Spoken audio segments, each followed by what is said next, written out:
Shalom saudara-saudara, berjumpa kembali bersama dengan saya di channel TV Kabar Baik. Terima kasih buat teman-teman yang sudah mendukung perkembangan channel ini dengan cara like, komen, dan juga subscribe, dan juga share. Itu artinya saudara sudah mendukung dan juga membantu pelayanan channel TV Kabar Baik. Saya hanya bisa berdoa bagi saudara, kiranya Tuhan memberkati saudara melimpah-limpah. Amin. Saudara, video kali ini saya mau bagikan bagi kita video cuplikan yang luar biasa, bagaimana ada seorang yang bernama Najwa Shihab menceritakan suatu keteladanan yang baik yang diberikan oleh seorang tokoh agama, yaitu seorang ulama, yaitu bernama Quraish Shihab, yang mana Najwa Shihab melihat bahwa kepribadiannya adalah layak dicontoh dan memberikan keteladanan, memberikan inspirasi yang baik khususnya bagi kita orang-orang Indonesia. Saudara, seperti apa cuplikan? Langsung kita simak cuplikan berikut ini. Apakah orang yang baik sekali namun bukan Islam itu masuk surga ataukah neraka? Pasti neraka. Kenapa bisa pasti? Berdasarkan nas dari Al-Quran, hadis Rasul. Amalan-amalan orang kafir di hari kiamat, maka kami jadikan amalannya tersebut seperti debu-debu yang berterbangan, tidak akan diterima. Sebaik apapun, sedermawan apapun, sesantun sopan apapun, sebagaimana disebutkan oleh Allah dalam surah Al-Furqan ayat 23 tadi, maka sebaik apapun tidak akan diterima oleh Allah Subhanahu wa taala. Allahu a'lam.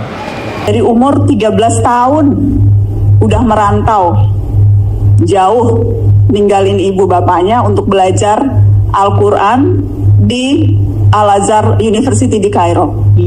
Universitas paling bergengsi, paling kredibel untuk orang mengkaji Al-Quran. Abi melakukan itu dari umur 13 tahun. Jadi udah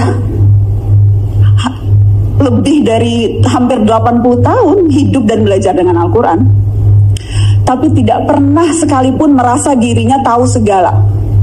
Gak pernah merasa jadi ahli pemegang kunci surga yang bisa dengan gampang bilang lu masuk neraka, lu masuk surga gitu. Gak pernah tuh menghakimi orang, dan selalu bilang, kalau mengatasnamakan dirinya ya, gak pernah saya atau aku, tapi selalu kami. Kalau perhatiin buku-bukunya Abi tuh, itu selalu kata pengantarnya bilangnya penulis, nggak pernah mengakukan diri, karena percaya dan merasa ilmu yang didapat itu tuh bukan hanya karena kemampuannya dia sendiri, tapi karena peran begitu banyak orang, guru-gurunya, orang tuanya. So it's never just him gitu. Wow. Jadi nggak pernah bilang saya, aku, itu nggak pernah. Wow. Selalu kami, selalu pihak ketiga, penulis. Wow.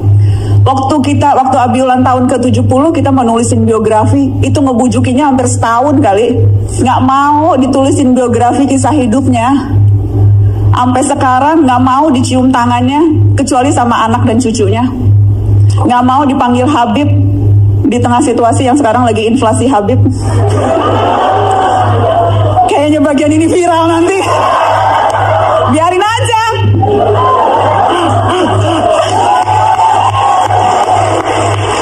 Tapi itu nggak mau gitu. Karena selalu bilang Habib itu artinya orang yang dicintai dan mencintai. Itu artinya Habib. Jadi nggak cukup kalau lu hanya dicintai, dicium-cium tangannya, diluk-lukan. Lu juga harus, hati lu tuh harus penuh cinta, nggak punya kedengkian, harus selalu rahmat, harus selalu terbuka pada perbedaan. Itu mencintai kan seperti itu. Wow. Jadi gue belajar banyak banget dari Abi. Setiap kali ada sesuatu yang dia nggak tahu, dia selalu nanya ke gue soal hukum, jadi iya nanya. Kalau mau lagi nulis sesuatu nanya. Setiap pagi sepanjang ingatan memoriku ya, dari mulai aku bisa ingat, dari mulai aku kecil sampai sekarang, ritual paginya tuh nggak pernah berubah. Bangun pagi, sholat subuh, duduk di meja kerjanya, ada teh Lipton di samping kanannya yang diseduhnya sendiri, pakai sarung, dan selalu either nulis, either baca, either ngetik. Penulis paling produktif saat ini, bukunya udah puluhan. Belum selesai satu buku udah punya ide baru untuk nulis buku yang lain. Sampai penerbitnya tuh bilang, Abi tunggu dulu dong, ini buku yang ini belum dicetak nih. Wow. Jadi selalu nulis, selalu baca, selalu mau tahu apa kata orang, selalu mau dengerin orang. Dan hari-hari ini situasi di mana ada begitu banyak orang mengaku ahli, kan ada bukunya tuh Depth of Expertise. Lu baru tahu satu buku aja masih nyontek-nyontek belakangnya lu udah ngaku ahli gitu. Koar-koar deh di media sosial merasa ahli segala hal. Di tengah begitu banyak orang yang sekarang begitu mengklaim kebenaran. Abi itu contoh buat gue yang luar biasa. Karena dia tahu banyak sekali hal, tapi nggak pernah mengkerdilkan orang lain. Tahu kan? Dan itu tuh jadi panutanku tuh itu. Panutanku tuh Abi Quraisy, panjang umur, sehat selalu ya Allah. Aku tuh selalu aku tuh selalu deg-degan banget setiap kali bicara Abi, karena aku ngelihat Abi makin tua, 80. Dan makin, aku inget waktu kemarin ngobrol, kayaknya nggak akan pernah siap deh. Kita nggak pernah siap melihat orang tua kita tua ya. Aku tuh tinggal di rumahku tuh bener-bener di belakang rumah Abi. Jadi aku tuh setiap hari jalan kaki gitu ke rumah Abi, setiap hari ketemu. Tapi setiap hari terus ngelihat, kok kayaknya Abi makin tua dan aku makin deg-degan ya Allah. Aku takut banget Abi meninggal. Aku, that's my biggest fear kalau Abi meninggal gimana? Oh ya itu terus-menerus yang sampai sekarang aku lakukan tuh belajar tawakal, belajar tawakal itu kata Abi itu dari kata wakilu dan yakilu, mewakilkan, diwakilkan. Jadi kalau kita tawakal itu kita menyerahkan urusan kita, minta diwakilkan kepada Tuhan.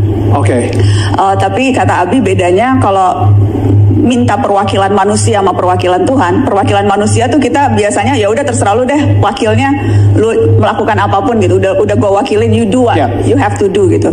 Tapi kalau kita minta urusan kita diwakili oleh Tuhan, it doesn't work.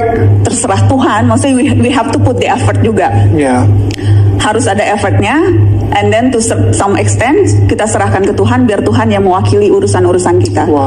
Jadi that's what I'm trying to do gitu maksudnya. Tapi kalau untuk bisa sampai ada di tahap itu harus bisa berdamai dulu dengan Tuhan kan. Pernah nggak sih Mbak Nana kayak marah sama Tuhan dan bagaimana akhirnya, kalau misalnya pernah, bagaimana akhirnya bisa berdamai dengan Tuhan? Abi selalu ngulang-ngulang ini dari dulu. Sebetulnya, dan Abi juga bilang kita tuh seringkali berprasangka buruk pada Tuhan. Dan itu dosa pertama manusia, katanya dosa pertama Adam tuh, sehingga kemudian akhirnya ia turun ke bumi, itu karena dia berprasangka buruk pada Tuhan. Padahal Tuhan itu maha baik, maha mencintai umatnya, dan selalu mau menerima cinta umatnya. Jadi prasangka baik sama Tuhan gitu. Jadi ketika ada sesuatu yang rasanya nggak sesuai keinginan kita, kalau kita suuzon nih, berprasangka buruk sama Tuhan, kita selalu merasa memang ini karena kita berdosa, kita dihukum. Karena mungkin kebanyakan nonton film sinetron-sinetron yang azab dalam kubur itu loh, tahu kan? Gue suka prihatin banget tuh, karena di situ tuh digambarkan Tuhan tuh jahat banget. Kalau manusia berdosa, kubur lu akan diobrak-abrik, akan tahu kan, akan ada petir, akan terbuat gitu ya kan? Bangun lagi. Jadi ini pola pikir kita tuh seolah-olah Tuhan tuh jahat. Padahal Tuhan tuh. Nah, saudara-saudara, apakah saudara diberkati dengan video yang saya bagikan? Saya percaya semua kita diberkati. Jadi kita sudah mendengar bagaimana seorang Abu Syihab dia melihat kepemimpinan sebagai seorang ulama, yaitu Quraisy ini memberikan contoh yang baik, khususnya bagi umat dan juga bagi keluarganya. Salah satu contoh bagaimana beliau tidak mau mengatakan, mengatasnamakan dirinya untuk meninggi-ninggikan. Dia selalu mengatakan kami, kita. Dia tidak berkata saya, ya. Dia mau saudara mempermuliakan Tuhan. Dan ini adalah salah satu contoh yang harus kita teladani. Saudara-saudara, tidak seperti yang kita lihat banyak dari kalangan para ustadz-ustadz.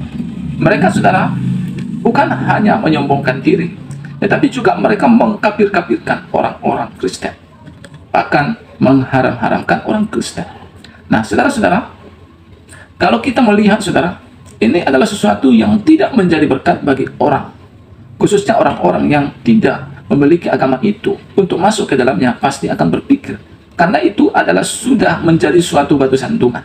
Nah, saudara-saudara yang berkati Tuhan, kita butuh yang namanya ulama-ulama seperti Quraisy, rendah hati, takut akan Tuhan, dan tidak mementingkan diri sendiri, dan tidak saudara sombong. Inilah yang perlu kita miliki di Indonesia. Saya jujur saudara, walaupun saya adalah agama Kristen, tapi saya sungguh salut tentang ketika saya mendengar kisah dari seorang Kolosia.